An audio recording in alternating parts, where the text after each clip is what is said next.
안녕하세요. 저는 대학교 때부터 만난 남편과 결혼 생활 4년을 채우지 못하고 이혼하게 된 30대 여자입니다. 대학교 때 남편은 참 순진하고 맑은 사람이었는데 이혼할 무렵엔 제가 알던 그 착하던 사람은 온데간데 없고 검은 속내로 가득한 추악한 인간이 있을 뿐이더군요.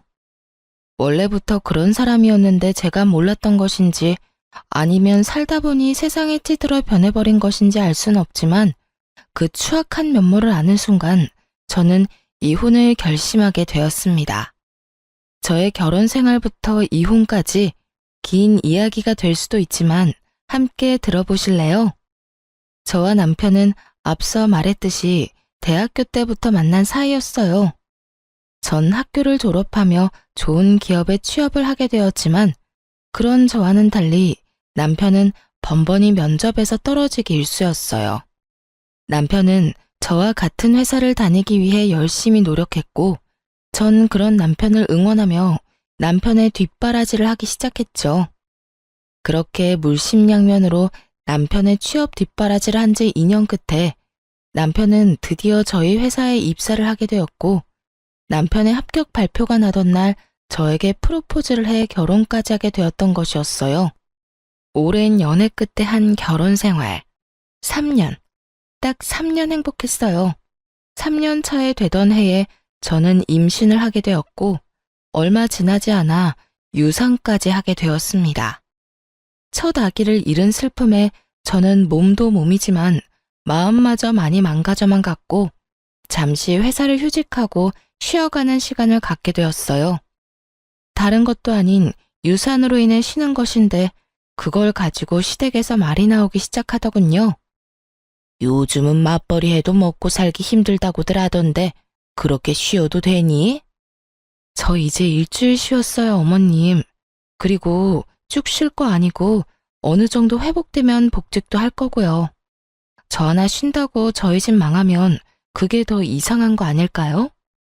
그건 그렇다마는 될 수 있으면 빨리 복직해.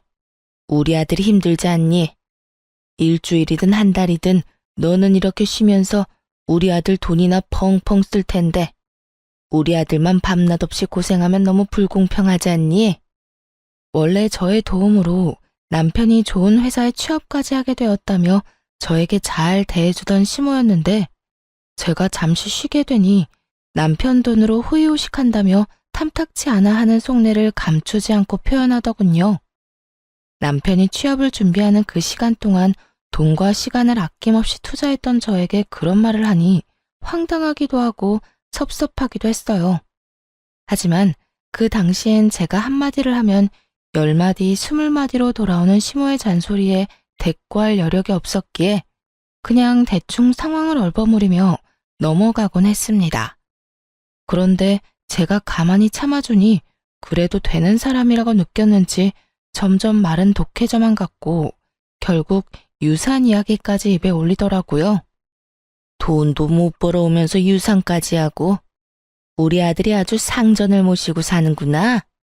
너 유산 핑계로 내 아들 밥도 안 차려주고 그런 건 아니지? 시모는 넘지 말아야 할 선을 거침없이 넘고 있었고 결국 전 참지 않고 시모의 막말에 맞서기로 했습니다. 어머님, 입은 비뚤어졌어도 말은 똑바로 하셔야죠. 돈을 못 벌어온 것이 먼저가 아니라 유산을 한 게 먼저예요. 그리고 유산한 것도 제가 무슨 큰 잘못을 해서 유산한 게 아니라 어쩌다 보니 불행이 닥친 일이었다고요. 누가 유산한 게 네 잘못이라고 했니? 왜 발끈하고 그러니? 너 그러다가 시어머니랑 맘먹겠다. 어머님이 말만 안 했다 뿐이지 모든 게 다 제 잘못인 양 말했잖아요. 그리고 어머님, 제가 이런 말까지 안 하려고 했는데 제가 지금 놀면서 쓰는 돈 다 합쳐도 아범 취업 준비하던 기간에 저한테 준 돈 절반도 안 돼요. 절반이 뭔가요? 그 절반도 아마 안 될 거예요. 그런 제가 지금 다른 것도 아니라 유산 때문에 몸도 마음도 힘들어서 집에서 좀 쉬는데 그게 그렇게 탐탁치 않으세요? 탐탁지 않기는. 난 그저 너희가 걱정되어서 그랬지. 너도 참 너다. 아직까지 네가 내 아들한테 해준 돈 계산이나 하고 있었니?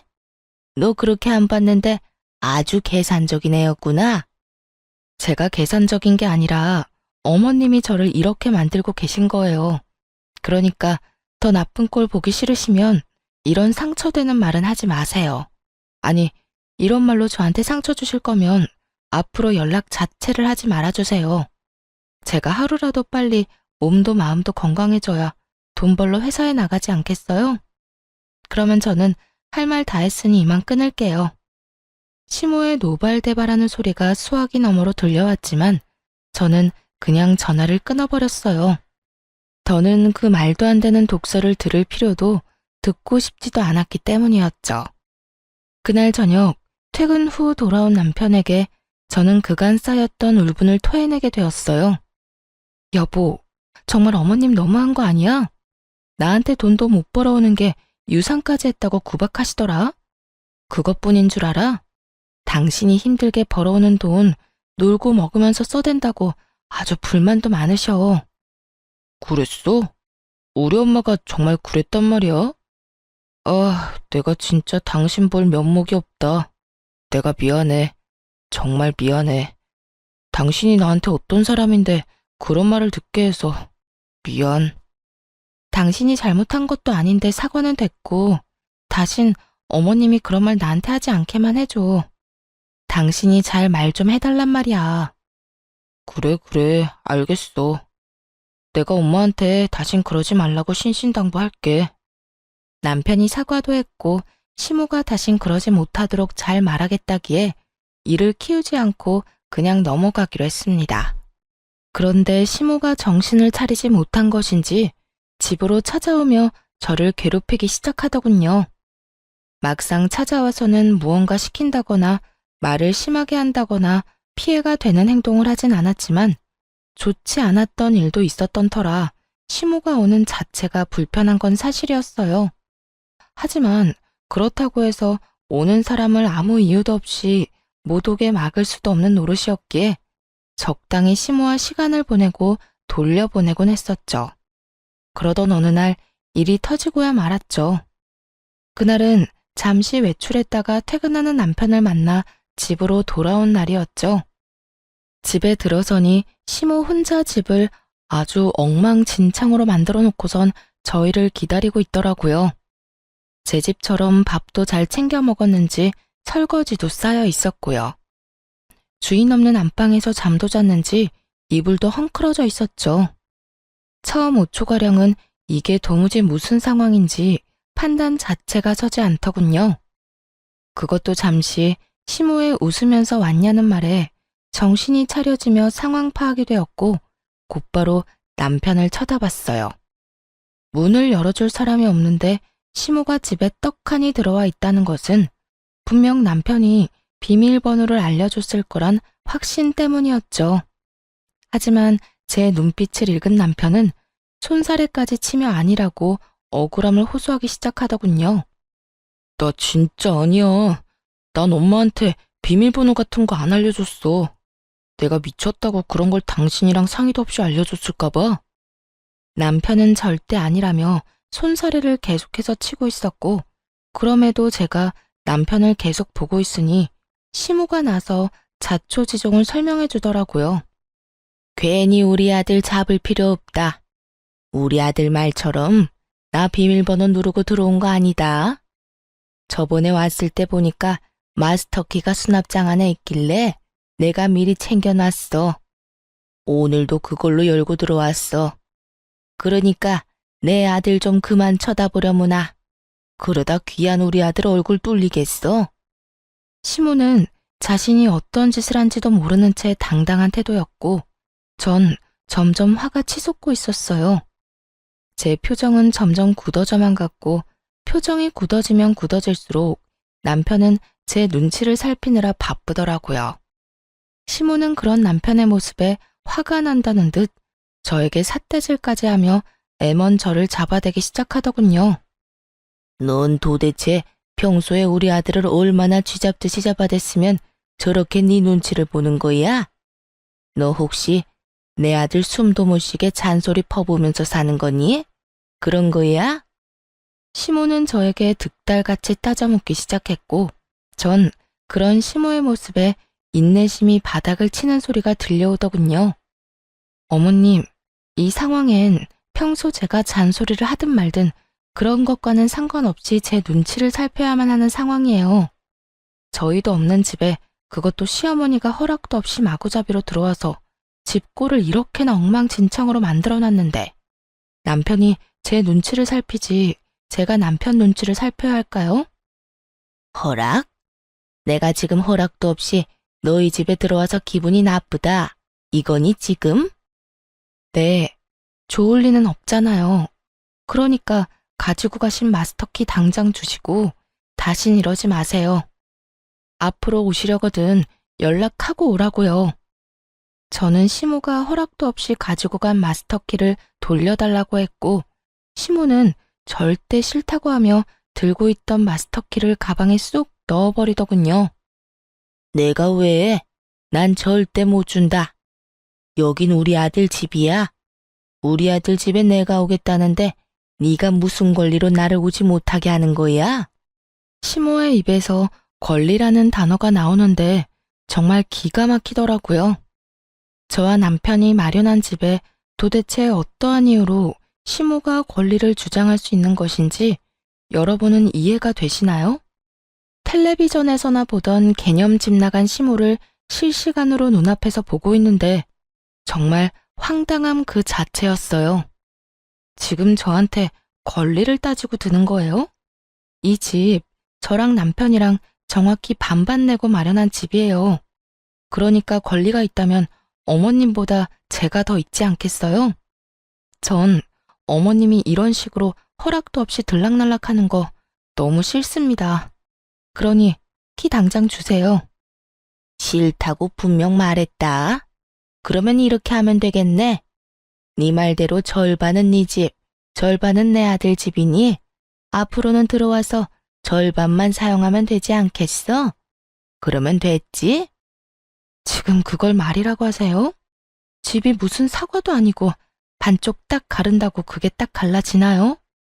우길 걸 우기세요, 제발. 아무리 어머님이라고 해도 아무도 없는 집에 이렇게 마음대로 들어오는 거 너무 무례한 행동이라고요. 무례? 너 가족끼리 말이 너무 심한 거 아니니? 다른 사람도 아니고 네 남편 엄마야 내가. 그런 내가 내 아들 집에도 마음대로 못 오면 어딜 마음대로 가라는 말이야?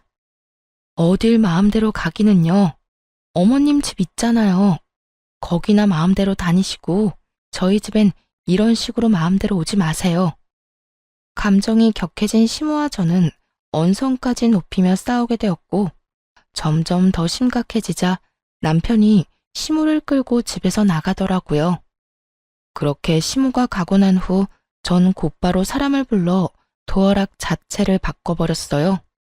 그렇게 해도 화가 가라앉지 않아 씩씩거리고 있는데 시모를 시댁에 데려다주고 돌아온 남편이 바뀐 도어락을 보며 쭈뼛쭈뼛 입을 떼기 시작하더라고요. 꼭 이렇게까지 해야 해? 너무 과하지 않나 싶은데.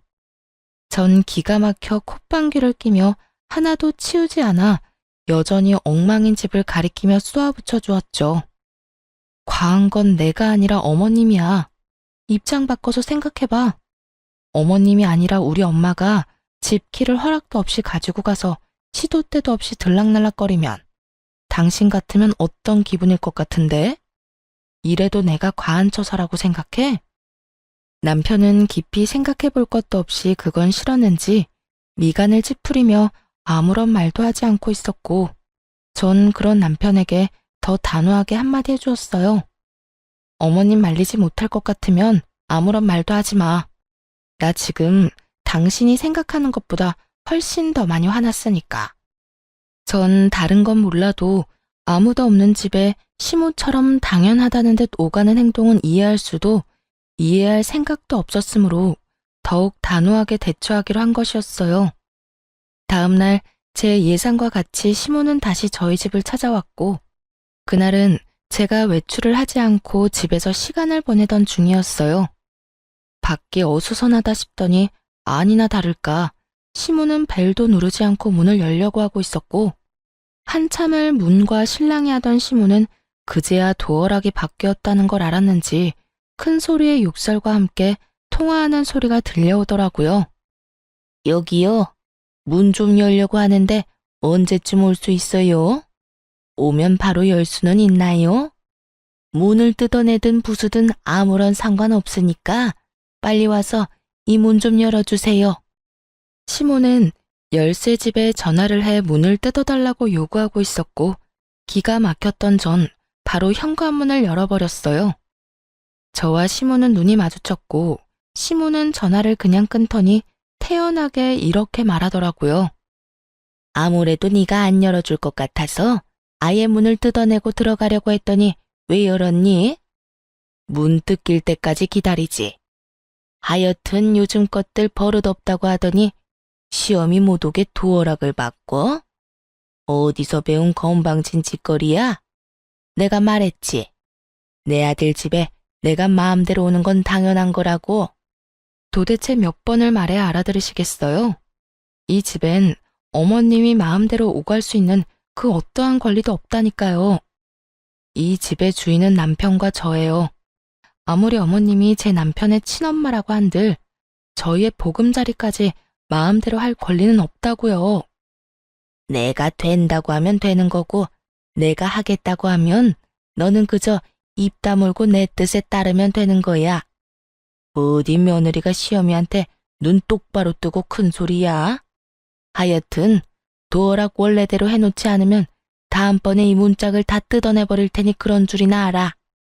시모는 적반하장으로 저에게 화를 내고 있었고 전 그런 시모를 인간적으로 대해주면 안 되겠다는 생각이 들었어요. 그랬어요? 그러면 문 닫고 들어갈 테니 어디 뜯으려면 뜯어보세요. 단 우리 집 문에 손이라도 대는 소리가 들렸다간 당장 경찰서에 신고할 겁니다. 보이시죠? 저 농담 아니에요. 저는 이렇게 말하며 휴대전화에 눌린 112 화면을 보여주었고 시모는 씩씩거리며 온갖 욕을 하기 시작했어요. 너 진짜 이런 식으로 나올 거야? 후회 안 할 자신이 있니? 제가 후회를 왜 해요? 이때껏 어머님이 하는 대로 그냥 두고 본 게 후회가 된다면 될지언정 오늘 이런 행동에 대한 후회는 전혀 없는걸요? 그래? 그래, 어디 두고 보자. 내가 내 아들한테 다 말해버릴 거야. 그때 가서도 네가 이렇게 당당한지 두고 보자고. 시모는 끝까지 무섭지도 않은 으름장을 놓으며 집으로 돌아가더군요. 그날 저녁 퇴근을 한 남편에게 하소연을 하게 되었고 남편의 반응이 제 생각과는 달라도 너무 달라졌더라고요. 여보, 오늘 어머님 또 오셨었는데 어떻게 하신 줄 알아? 글쎄 열쇠집에 전화해서 문을 뜯어달라고 하시더라니까. 이러다 진짜 문 뜯고 들어오실 기세야. 그러게. 내가 도어락까지 바꾸는 건 너무 과하다고 했잖아. 엄마도 잘한 거 없지만 당신도 마찬가지야. 그래도 우리 엄마인데 경찰까지 들먹이면서 쫓아냈어야 했어. 내가 오죽했으면 그렇게까지 했겠어? 어머님은 가만히 있는데 내가 그렇게까지 했겠냐고. 문을 뜯으려고 했다니까. 우리 엄마도 많이 섭섭했나 보지. 그 순간에 화가 나기도 했을 테고. 이번엔 당신이 잘못했어. 화 좀 가라앉고 나면 엄마한테 사과해. 평소에 남편이었다면 이런 상황에서 시모에게 모질게 한 섭섭함 내비치긴 했을 거예요. 조금이라도 제 편을 들어주었을 텐데 이날은 오로지 시모의 편을 들며 오히려 저를 나무라기 시작하더라고요. 심지어 사과까지 요구했고요. 사과까지 하라고? 내가 뭘 잘못했는데. 애초에 어제 그렇게까지 싫다고 했는데 또 연락도 없이 찾아와서 마음대로 문을 열려고 한 사람은 어머님이야. 거기에다 마음대로 되지 않으니까 사람까지 불러서 문까지 뜯어내려고 했고. 여기서 내가 잘못한 게 뭔데? 112 좀 누른 거? 그렇게 안 했으면 어머님이 고분고분하게 집에 갔을 것 같아? 아무리 그래도 그건 아니지. 당신 이럴 때 보면 많이 매정한 거 알아? 엄마도 당신이랑 그렇게 다투고 나서 좋은 마음으로 화해하려고 찾아온 거일 수도 있잖아. 사과하러 온 사람이 돌려달라는 마스터키로 문을 열고 들어오려고 해? 그게 말이나 된다고 생각해? 앞뒤가 맞는 상황이라고 생각하냐고. 그저 어머님은 어제 내가 그렇게 했으니 오늘 나한테 복수하려고 찾아오신 거야. 당신은 당신 엄마를 그렇게 몰라? 설사 엄마가 그런 목적으로 왔다고 한들 당신이 좀 져줬어도 되잖아. 꼭 그렇게까지 해야지 직성이 풀려. 어쨌든 이번엔 나도 당신이 이해가 안 된다. 정말 실망이야. 남편은 더는 제 말을 들어보려는 의지조차 없어 보였어요. 그렇게 저희 사이는 멀어지기 시작했어요. 점점 더 멀어지는 남편을 보며 아무리 생각해봐도 남편의 갑자기 변해버린 행동이 이해가 되지 않았어요. 객관적으로 생각해도 아무도 없는 아들 집에 마음대로 문 따고 오가려고 하는 시모가 잘못한 것이 분명한데 남편의 일방적으로 치우친 행동이 이해가 되지 않았죠. 남편과 결혼 이후 처음으로 크게 싸운 것이 되었고 전 남편이 이해되지 않는 것을 넘어 의심스러워지기 시작했어요. 거기에다 시모가 잠잠한 것도 이상했죠. 시모의 성격상 그런 일이 있었다고 한들 저희 집으로 찾아와도 몇 번을 찾아와 난리를 부렸어야 하는 사람인데 찾아오기는커녕 연락조차 오지 않더라고요. 남편은 저와 사이가 좋지 않다는 걸 핑계로 집으로 돌아오는 시간이 늦어지고 있었고 남편을 오래 봐왔던 시간만큼 누구보다 남편을 잘 알던 저는 우리 관계를 위해서도 뒷조사가 필요하다고 생각했어요. 무엇보다 이상한 건 저를 대하는 남편의 태도였죠.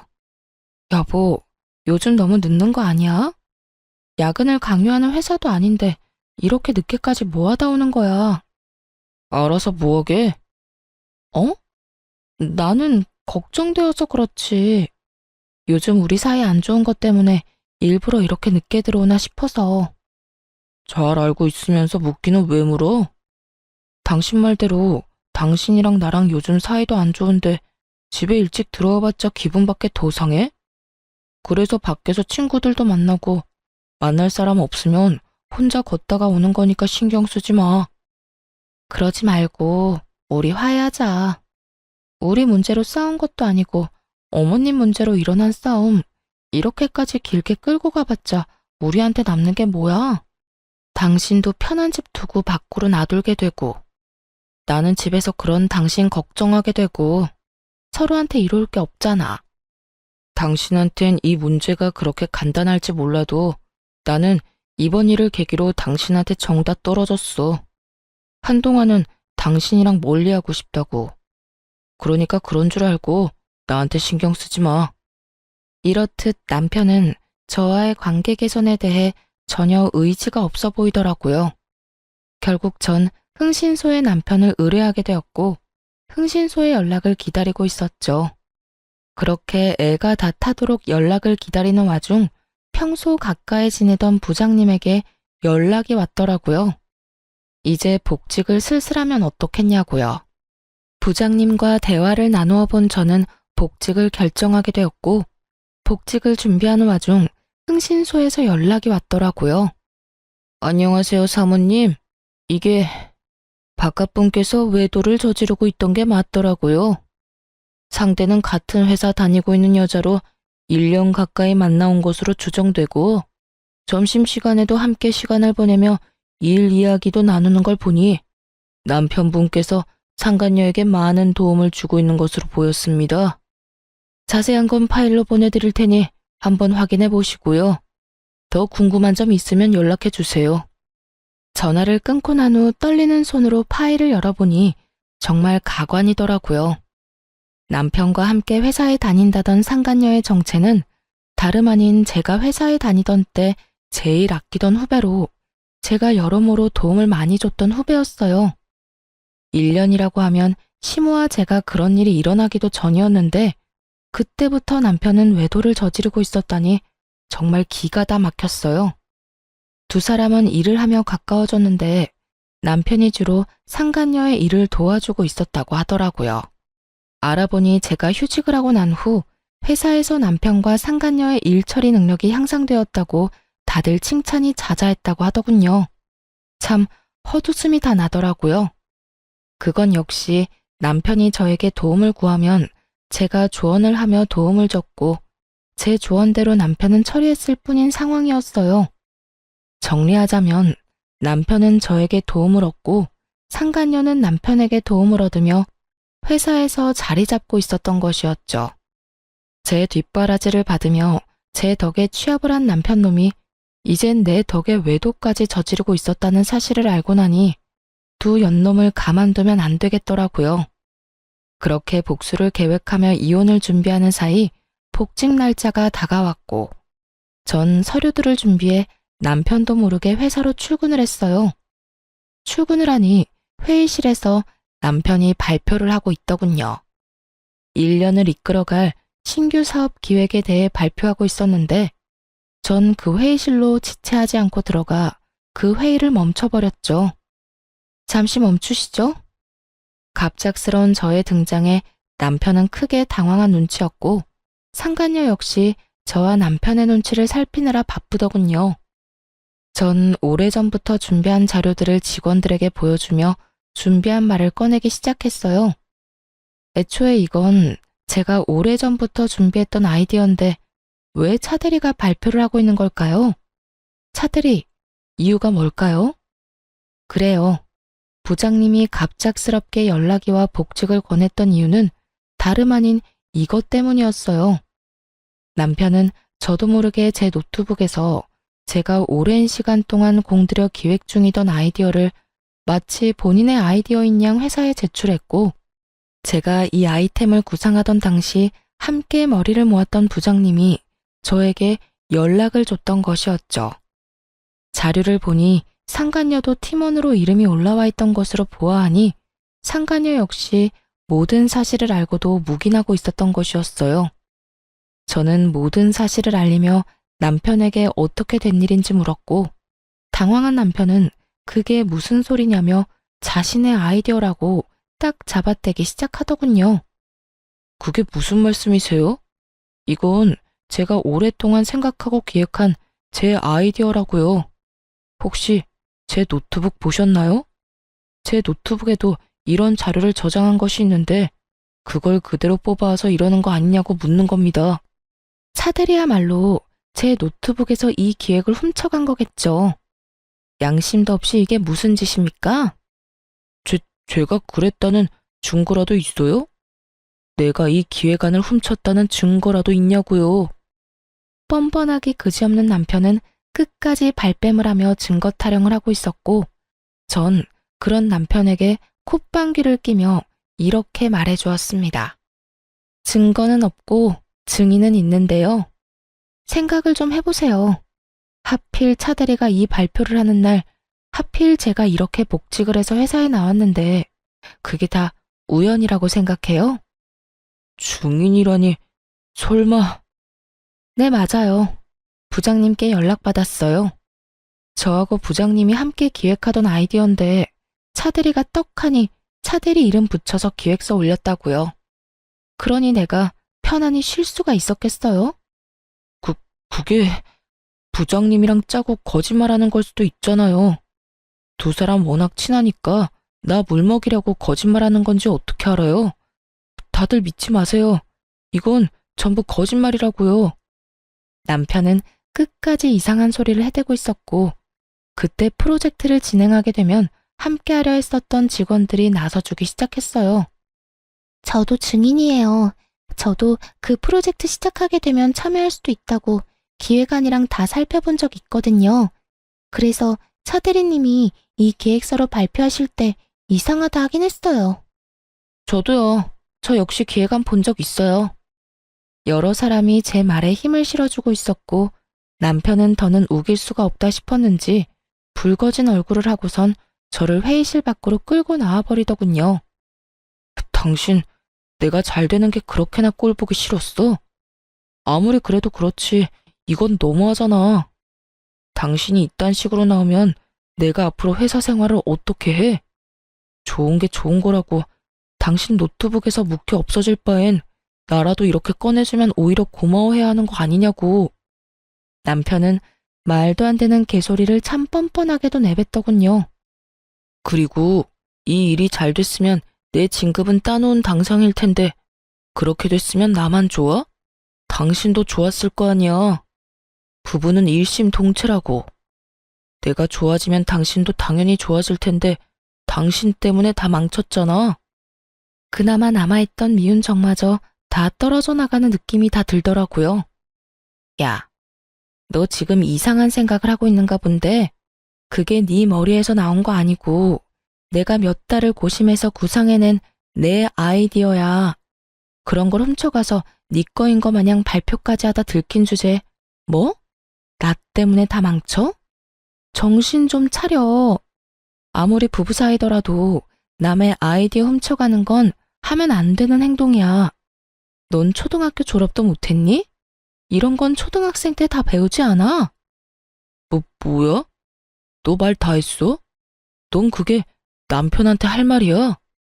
남편은 개뿔. 잘 들어.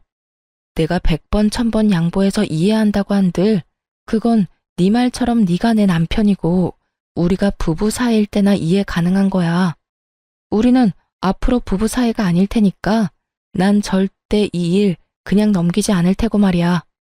뭐? 지금 나랑 이런 일로 이혼이라도 하겠다는 거야? 이혼이 그렇게 마음처럼 쉬운 줄 알아? 그리고 나야 남자니까 이혼해도 상관없다고 쳐도 당신이 이혼녀 딱지 괜찮겠어? 앞으로 잘 살아나갈 자신 있냐고. 남편은 주제에 저를 깔보며 이깟일로 무슨 이혼까지 하냐며 콧방귀를 뀌고 있었고 전 그런 남편을 향해 가방 속에 넣어뒀던 외도 증거들을 뿌려주었어요. 바닥엔 남편과 상간녀의 다정한 모습이 찍힌 사진들이 나뒹굴기 시작했고 그 순간 타이밍도 좋게 회의실에서 사람들이 쏟아져 나오더라고요. 바닥에 떨어진 외도 증거 사진들을 본 사람들은 저마다 놀람의 탄성을 자아내기 시작했고 상간녀는 자신의 얼굴이 찍힌 사진들을 급하게 주우며 고함을 질러대더군요. 보지 마세요. 보지 말라고요. 선배, 이게 뭐예요? 정말 너무한 거 아니에요?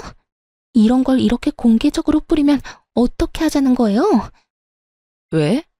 부끄러운 건 아니? 불륜이나 저지른 주제에 부끄러운 건 아냐고. 저 역시 상간녀를 향해 고함을 질러버렸고 상간녀는 사진을 줍다 말고 자리에 주저앉아 더 큰 소리로 고함을 고래고래 질러대더라고요.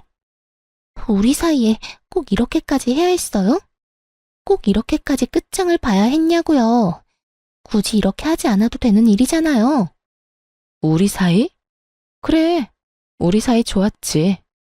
나도 널 아꼈고 너도 날 잘 따랐고. 그런데 그런 우리 사이를 끝장낸 건 내가 아니라 너랑 내 남편이지 않니? 우리가 부부 사이라는 걸 회사 내에 모르는 사람이 없는데 네가 몰랐을 리도 없을 거고 몰랐다고 한들 유부남이랑 놀아난 주제에 무슨 낯짝으로 큰 소리야? 양심이 없는 거야? 아니면 그 얼굴 철판이 두꺼운 거야? 아무리 내가 잘못했다고 해도 일은 할 수 있게 해줘야죠. 회사에서 이런 식으로 다 밝혀버리면 앞으로 회사 생활은 어떻게 하라고요? 아직도 정신 못 차리고 그딴 소리나 하는 거 보니 양심도 없고 얼굴도 두꺼운데 멍청하기까지 한가 보네. 딱 보면 모르겠어. 난 죽었으면 죽었지. 너 같은 인간 말종이랑 한 회사에 다닐 생각 없어서 이렇게까지 하는 거야. 그러니까 어차피 쫓겨날 회사 얼른 가서 짐이나 싸고 짐 싸서 가는 김에 네가 사랑하는 내 남편도 잘 챙겨서 가. 앞으로는 당당하게 같이 살아. 내가 당장 이혼해 줄 테니 더럽게 뒤로 그딴 짓이나 하지 말고 당당하게 이 머저리 같은 남자 잘 데리고 살아보라고.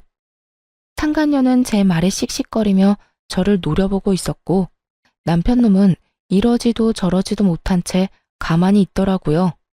그 모습을 보는데 저렇게 한심한 놈이랑 이때껏 살았다는 생각에 저 자신이 참 한심스럽게 느껴지더군요. 한참을 눈치를 살피던 남편은 저에게 무슨 할 말이라도 있는 것인지 제 손을 잡으려고 했고, 전 그런 남편의 손을 뿌리쳤어요. 어딜 잡으려고 그래? 네 짐도 다 싸서 네가 사랑하는 저 여자 집으로 보냈고, 비밀번호도 바꿔버렸으니까 오늘부터 집에 오지 마. 소장 보낼 테니 법원이나 시간 맞춰 잘 나오고. 할 말을 다한 저는 그대로 자리를 벗어났고, 그날 오후 회사에선 두 사람에게 바로 권고사직 처분을 내려버렸습니다. 처분이 나오자마자 남편과 상간녀는 이딴 회사에 본인들 역시 미련이 없다는 막말을 하며 짐을 싸들고 나가버리더군요. 이딴 회사, 나도 미련 없다 이거야. 자기야, 가자. 당장 우리 집으로 가서 맛있는 밥이나 차려 먹자고. 그래 자기야. 회사도 그만두게 되고 이 지긋지긋한 이혼도 하게 되고 아주 일석이조네. 이딴 회사 그만두면 내가 큰일이라도 날까봐. 이거 왜 이래? 다른 곳에 이력서만 넣으면 너도 나도 오라고 난리라고.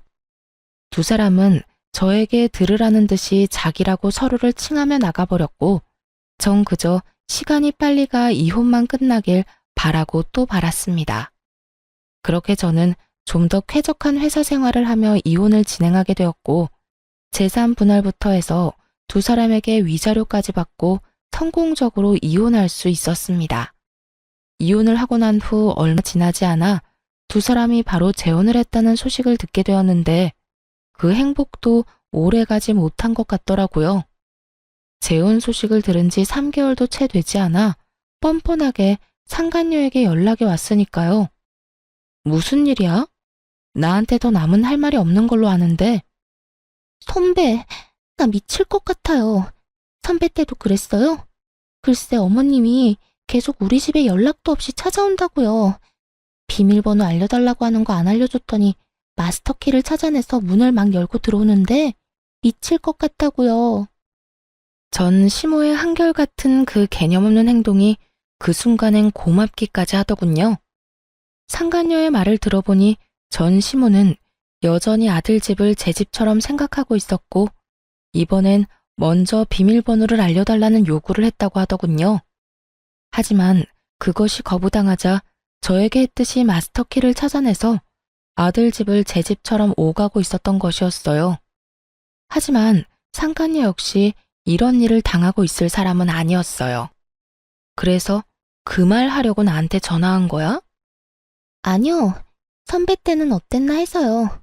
어찌되었든 전 당장 어머님이랑 인연 끊고 살자고 했어요. 아니, 어떻게 그런 어머님이랑 왕래하면서 살겠어요? 내 아들 집이니 내 마음대로 오가겠다는 말이 요즘 세상에 가당키나 한 말이냐고요. 제가 당장 영 끊지 않으면 이혼이라고 하니까 2번 이혼은 싫은지 인연 끊겠다고 하더라고요. 전 남편은 2번의 이혼은 싫었는지 그렇게나 죽고 못 살던 전 시모와의 인연을 끊겠다고 했고, 상간녀는 자랑과 하소연을 오가며 그간의 모든 이야기를 다 풀어놓을 기세로 말하기 시작했어요. 그래서 할 말이 뭔데? 왜 전화까지 해서 묻지도 않은 네 사생활 이야기를 늘어놓는 거야? 그게 막상 이렇게 되고 나니까 하소연할 데가 없더라고요. 생각나는 사람은 선배밖에 없고, 회사에서도 선배였지만 이 집안 생활에서도 선배잖아요. 그래서 이것저것 궁금한 게 많더라고요. 말이 나왔으니까 물어보는 건데, 저 인간 저희 다니던 회사의 취업은 어떻게 한 거예요? 아직까지 취업도 못하고 집구석에서 놀고 있어요. 저는 임신까지 덜컥 해버려서 취업도 안 되고요. 정말 이러다가 미쳐버릴 것 같아요. 무슨 남자가 능력이 없어도 저렇게까지 없을 수가 있는지. 요즘 새삼 저딴 놈 데리고 산 선배가 대단하다는 생각이 다 든다니까요. 상간녀는 여전히 제가 본인을 아끼는 선배라 생각하고 있는 것인지 할 말 못할 말 구별도 하지 못하고 그저 입에서 나오는 대로 하소연을 하고 있더군요. 야, 내가 가만히 들어주니까 계속해도 되는 줄 아나 본데 적당히 좀 해. 나 네가 데리고 사는 남자 전부인이야. 네 인생 네가 꼬아놓고선 누구한테 전화해서 하소연질이야? 네 인생은 네가 알아서 행복하게 잘 살아보도록 하고 다신 이딴 전화도 하지 마. 알겠어? 전 그대로 전화를 끊어버렸고 한동안은 그 인간들을 잊고 살았어요. 그런데 이 지긋지긋한 소식의 피날레를 장식해줄 연락이 전 남편에게서 오더라고요. 저기, 잘 지냈어? 혹시 내 와이프한테 최근에 연락 온 적 있었어? 전 남편은 망설이는가 싶더니 본론을 꺼냈고 전 그런 전 남편에게 비웃음을 지어주며 대답해줬어요. 네 부인을 왜 나한테 찾아? 설마 홀몸도 아닌데 집이라도 나간 거야? 그게, 집사람 유산했어. 대강 아는 것 같으니까 편하게 이야기할게. 나 집사람 때문에 엄마랑 인연까지 끊었는데 그것 때문에 엄마가 화가 많이 났었나 봐. 당신도 알잖아. 우리 엄마가 나에 대한 사랑이 유별난 거. 그런데 그런 아들이랑 며느리 때문에 영까지 끊게 생겼으니 화가 나지 않았겠어? 그래서 하고 싶은 말이 뭔데? 할 말 있으면 빨리 해. 우리가 전화 길게 할 사이는 아니잖아. 그게, 그래서 우리 엄마가 화가 많이 났는지 우리 집에는 못 들어오니까 우리 집 근처에서 기다리고 있다가 집사람을 좀 괴롭힌 모양이야.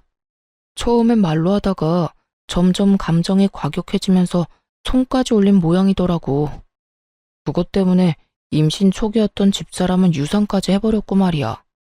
그래서 태어나는 날 데리러 갔더니 도망을 쳐버렸는지 어디에도 없고 연락도 안 돼. 알만한 상황이었어요. 전 시모의 성격에 연을 끊게 만든 상간녀를 가만둘 리 없었고 그렇지 않아도 아끼고 아끼던 아들이 재혼남이 된 것도 모자라 백수까지 되어서 그렇지 않아도 기회를 엿보고 있었던 터겠죠. 이런저런 감정이 다 섞인 전 시모는 상간녀를 호되게 몰아붙였고 그렇게 유산까지 하게 된 상간녀는 그대로 살고자 도망을 쳐버린 것이었어요. 그래서 나한테 연락을 한 거야? 혹시나 네 부인이 나한테 찾아라도 왔을까봐? 다 연락해봤는데 다들 모른다고 하길래. 달린 머리로 생각이란 걸 좀 해. 장식용으로 그저 달고만 다니기엔 너무 무겁지 않아? 생각을 해서 활용을 좀 하라고. 너 같으면 네 엄마랑 너 피해서 도망가는데 전 부인한테 연락을 했겠어? 내가 무슨 짓을 할 줄 알고? 아니, 난 혹시나 해서 연락해 본 거야. 당신 잘 지내나 싶기도 하고 겸사겸사 안부나 물을 겸해서 말이야. 내 안부 물을 시간에 너나 똑바로 살아. 그 난리를 피우고 재혼까지 해놓고 아직도 그러고 살아?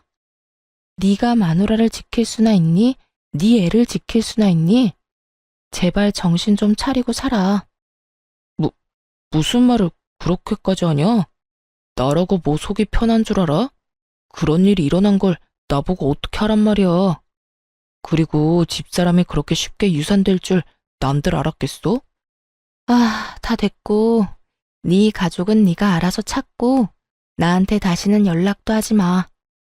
이렇게 저는 전화를 끊어버리려고 하는데 시모의 다급한 목소리가 들려오더군요. 잠깐만.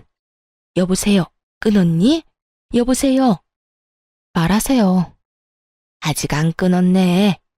대답을 좀 빨리 하면 얼마나 좋니? 난 또 끊은 줄 알았지 않니? 할 말 있으면 빨리 하라고요. 성질 급하기는. 너도 이야기 다 들었다시피 우리 아들이 다시 혼자가 되게 생겼어. 그래서 하는 말인데 네가 다시 돌아오면 안 되겠니? 네? 그러니까 저한테 지금 재결합이라도 하란 말인가요? 그래. 지금 집 나간 물건은 몸도 너무 약하고 무엇보다 되바라져서 다시 돌아온다고 해도 안 받아줄 예정이다. 내가 곰곰이 생각해봤는데 우리 아들한텐 네가 딱 맞아. 네가 취업 못하는 우리 아들 2년 만에 취업도 시키지 않았니? 그러니까 이번에도 우리 아들이랑 같이 살면서 다시 한번 사람 구실하고 살게 만들면 되지 않겠니? 정말 감탄이 다 나오더라고요. 어떻게 사람이 뻔뻔해도 이렇게까지 뻔뻔할 수가 있는지 놀랍기까지 했으니까요. 하긴 조강지처였던 저는 3년 만에 그리고 재혼한 상간녀는 3개월 만에 내쫓았는데 이 정도 뻔뻔해야 가능한 일이었지 않나 싶기도 하더군요.